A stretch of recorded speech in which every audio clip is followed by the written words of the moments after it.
बिहार के नेता प्रतिपक्ष तेजस्वी यादव के लिए ये खबर बड़ी खबर हो सकती है। आपको बता दें कि जहां एक और महागठबंधन की करारी हार हुई, नेता प्रतिपक्ष जो है वो सिर्फ और सिर्फ 25 सीटों पर अटक गए। तो अब राज्यसभा के चुनाव को लेकर तेजस्वी यादव को झटका भी लग सकता है। क्या कुछ तमाम बातें हैं वो आपको बताते हैं, क्योंकि आपको बता दें कि 9 अप्रैल 2026 यानी नए साल में राज्यसभा के 5 सीटों का कार्यकाल पूरा हो रहा है। और ऐसे में तेजस्वी यादव के लिए यह खबर बड़ी खबर हो सकती है। जहां एक और तेजस्वी यादव को झटका लगा, महागठबंधन की हार हुई, तो वही दूसरी तरफ तेजस्वी यादव ने केरल में अच्छा प्रदर्शन किया, साउथ में अच्छा प्रदर्शन किया। लेकिन अब बारी है राज्यसभा चुनाव की और तेजस्वी यादव बिहार में नहीं है, तो यह खबर उनके लिए बड़ी हो सकती है। क्या कुछ तमाम बातें हैं वो आपको बताते हैं। नमस्कार, मैं कोमल और आप देख रहे हैं दर्श न्यूज। देखिए, आपको बता दें कि तेजस्वी यादव अब बिहार में नहीं है, बिहार नहीं आ रहे, तो ऐसे में राज्यसभा के चुनाव होने हैं। आपको बता दें कि 9 अप्रैल 2026 को राज्यसभा के 5 सीटों का कार्यकाल पूरा हो रहा है। और ऐसे में सबसे बड़ी बात है आरजेडी की, क्योंकि इस बार आरजेडी के पास उतनी सीटें नहीं है, महागठबंधन के पास उतनी सीटें नहीं है।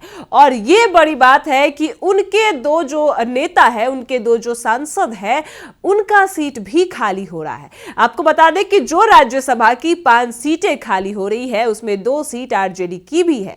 आरजेडी से प्रेमचंद्र गुप्ता, तो दूसरे हैं एडी सिंह। ये दोनों आरजेडी के हैं जिनका कार्यकाल पूरा हो रहा है। तो ये भी इस बार कार्यकाल पूरा होगा, तो ये भी इस बार राज्यसभा में नहीं जाएंगे। तो ऐसे में ना तेजस्वी यादव के पास इस बार बिहार में कोई विधानसभा चुनाव जीत पाए, ना ही राज्यसभा जा पाएंगे। और सबसे बड़ी बात है कि तेजस्वी यादव जनता के बीच भी नहीं जा रहे, एक्टिव भी नहीं है। तो दोहरा झटका तेजस्वी यादव को लग सकता है, क्योंकि जहां एक और इस बार बिहार विधानसभा चुनाव में देखा जा रहा था कि तेजस्वी यादव जीत सकते हैं, क्योंकि वही तेजस्वी यादव की पार्टी आरजेडी 2020 के विधानसभा चुनाव में नंबर 1 पार्टी रही। इसके बाद 2 जो उनके सांसद हैं वो राज्यसभा भी गए, लेकिन इस बार उनका कार्यकाल भी पूरा हो रहा है। ना ही राज्यसभा उनके पास है और ना ही इस बार उनकी जीत हुई है। और ऐसे में वो बिहार में भी नहीं है। आपको ये बता दें कि जहां एक और ये फॉर्मूला जो तय हुआ है राज्यसभा को लेकर, जहां 5 सीट राज्यसभा की अभी खाली होने वाली है, जिसमें 2 आरजेडी से हैं, 2 जदयू से हैं और एक उपेंद्र कुशवाहा है। तो ऐसे में 2 आरजेडी की सीट खाली होने वाली है। और आरजेडी तभी अपना एक नेता राज्यसभा भेज सकती है जब वो एआईएमआईएम और बीएसपी के साथ गठबंधन कर ले। बड़ी बात तो ये होगी, क्योंकि महागठबंधन की बात करें तो आरजेडी से चुनाव के दौरान एआईएमआईएम के असदुद्दीन ओवैसी कहते नजर आए थे कि वो उनके साथ गठबंधन करना चाहते हैं, लेकिन उस समय तेजस्वी यादव ने उनकी बातें नहीं सुनी। इसके बाद और ये असदुद्दीन ओवैसी ने सीमांचल में इतना अच्छा प्रदर्शन किया और इसके बाद महागठबंधन को हराया। लेकिन अब जब आरजेडी के पास, महागठबंधन के पास 35 सीटें हैं और राज्यसभा भेजने के लिए एक सीट पर 41 विधायकों का समर्थन चाहिए, लेकिन महागठबंधन के पास सिर्फ और सिर्फ 35 सीटें ही हैं। तो ऐसे में अब महागठबंधन को कुछ और सीटें चाहिए, जिसके वजह से एआईएमआईएम के साथ उनको गठबंधन करना होगा। और सिर्फ एआईएमआईएम के साथ नहीं, बीएसपी के साथ भी उनको गठबंधन करना होगा, तभी वो जीत सकते हैं। बड़ी बात तो ये होगी। लेकिन ये भी आपको बता दें कि एआईएमआईएम के असदुद्दीन ओवैसी तेजस्वी यादव के साथ इतनी आसानी से नहीं जा सकते हैं, क्योंकि देखा गया है कि एआईएमआईएम के असदुद्दीन ओवैसी के कई विधायक जो हैं वो नीतीश कुमार की तारीफ करते नजर आए हैं। तो बड़ी बात यह होगी, ऐसे राजनीति में कभी भी कुछ भी हो सकता है। और तेजस्वी यादव अगर इन दोनों गठबंधन को अपने साथ ले आते हैं, एआईएमआईएम के 5 विधायक और वहीं बीएसपी के 1, तो वो एक नेता को राज्यसभा भेज पाएंगे।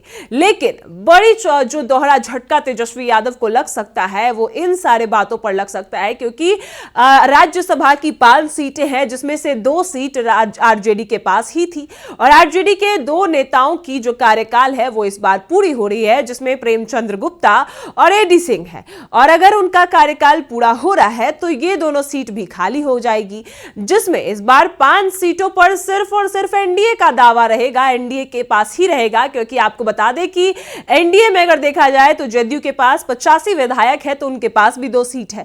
वहीं अगर बात करें बीजेपी जो सबसे बड़ी पार्टी बनकर उभरी है तो उनके पास भी 89 विधायक है तो उनके पास भी 2 सीट है। तो ऐसे में 1 सीट पर अभी एनडीए में भी गहमागहमी है। लेकिन बड़ी बात यह है कि एनडीए के पास अगर एआईएमआईएम भी चले जाते हैं, चिराग पासवान का समर्थन कर देते हैं, तो फिर ऐसे में ये सीट 5वीं सीट भी एनडीए के खाते में चली जाती है। लेकिन अगर तेजस्वी यादव अपने पाले में ले आते हैं तो ये एक राज्यसभा की सीट उनके खाते में भी आ सकती है। लेकिन ये काफी मुश्किल होगा क्योंकि महागठबंधन की सीटें सिर्फ और सिर्फ 35 है और एआईएमआईएम महागठबंधन से कभी भी गठबंधन नहीं करना चाहेगा क्योंकि लगातार वो नीतीश कुमार का ही समर्थन कर रहे हैं। तो ऐसे में तेजस्वी यादव को दोहरा झटका लगने वाला है। बड़ी खबर है तेजस्वी यादव के लिए कि आखिर वो मीडिया के सामने भी नहीं आ रहे हैं, ना ही बिहार आ रहे हैं और ऐसे में राज्यसभा भी अब उनके हाथ से फिसलता नजर आ रहा है।